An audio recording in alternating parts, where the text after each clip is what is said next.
Hello friends, welcome to pebbles. நான் உங்கள் கோபி சுதா, கோவை சமையல். நம்ம இன்றைக்கி செய்ய போகிறது மீன் குழம்பு. மீன் குழம்புன்னு சொன்னாலே எல்லாத்துக்குமே ரொம்ப பிடிக்கும். இது வந்து என்னென்னா, நம்ம சீரகம், மிளகு, இஞ்சி, பூண்டு, இது கூட சின்ன வெங்காயம், தேங்காய் கொஞ்சம் சேர்த்துட்டு நம்ம மசாலா சேர்த்து தான் செய்ய போகிறோம். இதை வந்து ஒரு பேஸ்ட் மாதிரி, அதாவது ஒரு கலவை வந்து நம்ம செய்யணும். அப்போ தான் வந்து டேஸ்ட்டாக இருக்கும் மீன் குழம்பு. ஒருவேளை திக்காக வேண்டாம்னா நீங்கள் வந்து டைரெக்டாகவே வெங்காயம், தக்காளி ஆட் பண்ணலாம். நான் வந்து என்னென்னா கொஞ்சம் கிரேவி வந்து திக்காக வேணுங்கிறதுனால சீரகம், மிளகு, ஒரு தேங்காய் பேஸ்ட் மாதிரி பண்ணிவிட்டு அரைச்சிட்டு அதுக்கப்புறம் வந்து பூண்டு, வெங்காயம் தாளித்து செய்ய போகிறோம். இது ரொம்ப ஈஸியாக செய்யலாம். சின்ன வெங்காயம் இல்லை, பெரிய வெங்காயம் நம்ம யூஸ் பண்ணிக்கலாம். இப்போ எப்படி செய்கிறதுன்னு பார்க்கலாம். நம்ம சின்னதாக கட் பண்ண ரோக் மீன் வாங்கியிருக்கிறோம். இது வந்து என்னென்னா தலைக்காக நான் தனியாக எடுத்து வச்சுட்டேன். நம்ம வந்து இந்த இதிலே வந்து நடுமுள் மட்டும்தான் இருக்குது. இதுலேயும் நம்ம குழம்பு வச்சா ரொம்ப நல்லாயிருக்கும். ஃப்ரை பண்ணலாம். நான் வந்து இன்றைக்கி குழம்பு தான் வைக்க போகிறோம். இது வந்து என்னென்னா ஒரு 3 மீன் வாங்கி நான் 2ஆக கட் பண்ணிவிட்டு தலையை வந்து தனியாக எடுத்து வச்சு இப்போ நம்ம செய்ய ஆரம்பிக்கலாம். இது வந்து நீங்கள் தனியாக எடுத்து வச்சுக்கோங்க. க்ளீன் பண்ணி 2-3 டைம் க்ளீன் பண்ணி தனியாக எடுத்து வச்சுக்கோங்க. நம்ம ஒரு மண் பாத்திரம் எடுத்துக்கலாம். மண் பாத்திரத்தில் 3 டேபிள் ஸ்பூன் அளவுக்கு நல்லெண்ணெய் விட்டுட்டு சீரகம் 1 டீஸ்பூன், 1/2 டீஸ்பூன் மிளகு, இஞ்சி 1 துண்டு, ஒரு 15 பல் பூண்டு, இது கூட 2 கைப்பிடி சின்ன வெங்காயம் சேர்த்து நல்லா வதக்கி விடுங்க. பார்த்திங்கன்னா டிரான்ஸ்பரண்ட்டாக நல்லா வந்து வதக்குனதுக்கப்புறம் இப்போ வந்து நம்ம என்னென்னா 2 வரமிளகாய் சேர்த்துக்கலாம். மசாலா தூள் சேர்த்துக்கலாம். மல்லித்தூள் 1 டேபிள் ஸ்பூன், 1 டேபிள் ஸ்பூன் மிளகாய்த்தூள், 1 டேபிள் ஸ்பூன் ஃபிஷ் கறி மசாலா, தேங்காய் கொஞ்சமாக, இது எல்லாத்தையுமே சேர்த்து அந்த எண்ணெயிலேயே வந்து நல்லா வதக்கிட்டிங்கன்னா பச்சை வாசனை போயிடும். இப்போ ஆற வச்சு அரைச்சிக்கலாம்.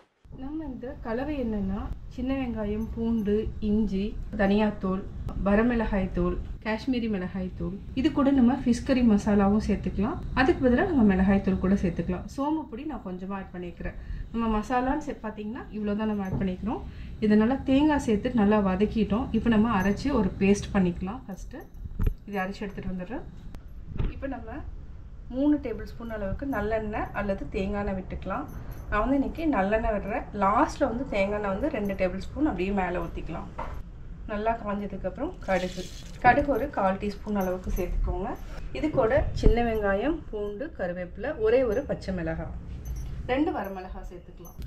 கடுகு பொரிஞ்சிடுச்சு. இப்போ நம்ம இதை சேர்த்துக்கலாம். இந்த டைம்லேயே நம்ம சின்ன நெல்லிக்காய் அளவுக்கு புளி எடுத்துட்டு அதை வந்து தண்ணியில் கரைச்சி வச்சுக்கலாம். இப்போ ஒரே ஒரு தக்காளி ஆட் பண்ணிக்கோங்க. இல்லைன்னா உங்களுக்கு தக்காளி இந்த டைம் ஆட் பண்ண வேண்டாம்னு நீங்கள் நினச்சிங்கன்னா நம்ம வந்து அதாவது மிளகு கலவை அரைக்கிறப்ப தான் நம்ம ஆட் பண்ணிக்கலாம். தக்காளியும் சேர்த்து வதக்கி அரைச்சிக்கலாம் தேங்காய் கூட.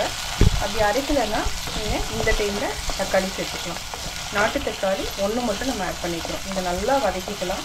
வதக்கிறப்ப கொஞ்சமாக உப்பு சேர்த்துக்கலாம். நல்லா வதங்கிடும். இப்போ நம்ம அரைச்சி வச்சுட்டு ஆட் பண்ணிக்கலாம். இப்போ தண்ணி ஊற்றிட்டு நல்லா கொதிக்க விடணும்.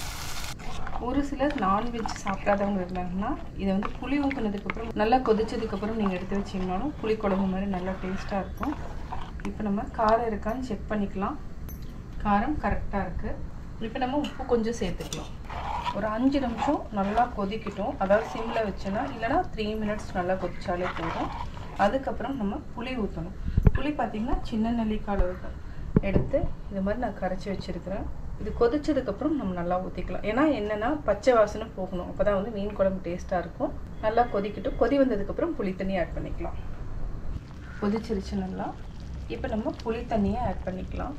இது வந்து மினிமம் வந்து ஒரு 5 to 8 மினிட்ஸ் வந்து சிம்மில் வச்சுட்டு நல்லா கொதிக்கணும். அப்போ தான் வந்து இந்த பச்சை வாசனை போய் குழம்பு நல்லா டேஸ்ட்டாக இருக்கும். இப்போ நல்லா கொதிக்க வச்சுக்கலாம். மூடி வைக்கணுங்கிற அவசியம் இல்லை, அப்படியே நம்ம விட்டுடலாம். இப்போ ஹை ஃப்ளேம் இல்லைனா லோ ஃப்ளேம் ரெண்டுலேயுமே வச்சுக்கலாம். இப்போ பார்த்திங்கன்னா நல்லா கொதித்து எண்ணெய் வந்து மேலே வர ஆரம்பிச்சிருச்சு. இப்போ நான் 2 டேபிள் ஸ்பூன் தேங்காய் எண்ணெய் விட்டுக்கலாம். தேங்காய் எண்ணெய் விட்டிங்கன்னா ரொம்ப டேஸ்டியாக இருக்கும். இது வந்து ஆப்ஷனல் தான். எனக்கு தேங்காய் எண்ணெய் ஸ்மெல் பிடிக்குங்கிறதுனால நான் ஆட் பண்ணுறேன். ஒரு சிலருக்கு வந்து புளிக்குழம்பு பிடிக்கும், அதாவது நான்வெஜ் சாப்பிடாதவங்க வந்து இந்த குழம்பு அப்படியே ஒரு பாத்திரத்தில் மாற்றி, அதாவது கொஞ்சமாக 1 கப் 2 கப் எடுத்து வச்சுக்கலாம். இப்போ நம்ம மீன் போட்டுக்கலாம். இது அப்படியே லைட்டாக அப்படியே கலரி விடுங்க. மீன் எப்போவுமே என்னென்னா போட்ட உடனேயே வெந்துடும். அதாவது இந்த மீன் வந்து என்னென்னா ஒரு 1 நிமிஷம் அல்லது 2 நிமிஷம் அப்படியே சிம்மில் வச்சு அப்படியே விட்டுருங்க. இந்த சூட்டுக்கே நல்லா வெந்துடும். அதே மாதிரி மண்பானையினோட சூடே இருக்குது, அதுலேயும் நல்லா வெந்துடும். இப்போ நம்ம 1 நிமிஷம் வரைக்கும் அப்படியே விட்டுடலாம். சிம்மில் வச்சுட்டு விட்டிங்கன்னா நல்லா கொதிச்சு மீன் வந்து அப்படியே நல்லா வெந்துடும். மீன் நல்லா வெந்துருச்சு, பார்த்தீங்கன்னாலே தெரியும். அந்த கலர் வந்து நல்லா சேஞ்ச் ஆகிருக்கும். இப்போ நம்ம ஆஃப் பண்ணிக்கலாம். சுவையான மீன் குழம்பு ரெடி. இது பார்த்திங்கன்னா செட்டிநாடு ஸ்பெஷல். இந்த வலை மீன் குழம்பு எப்படி செஞ்சேங்கிறது பார்த்தீங்க. இது வந்து என்னென்னா, நீங்கள் வந்து சாப்பிட்றதுக்கு நம்ம வந்து ஒரு நாள் முன்னாடி வச்சிங்கன்னா ரொம்ப டேஸ்ட்டாக இருக்கும். இன்னொன்று என்னென்னா, நம்ம மார்னிங் செஞ்சுட்டு ஒரு 2 மணிக்கு சாப்பிட்றதுனாலும் ரொம்ப டேஸ்ட்டாக இருக்கும். நான் வந்து இப்போ என்னென்னா மார்னிங் நேரத்துலேயே செய்கிறேன். நீங்களும் அதே மாதிரி செஞ்சு பாருங்கள், எப்படி இருக்குன்னு சொல்லுங்கள். இந்த வீடியோ பிடிச்சிருக்கும். இந்த வீடியோ பிடிச்சதுன்னா லைக் பண்ணுங்கள், ஷேர் பண்ணுங்கள், மறக்காமல் சப்ஸ்கிரைப் பண்ணுங்கள்.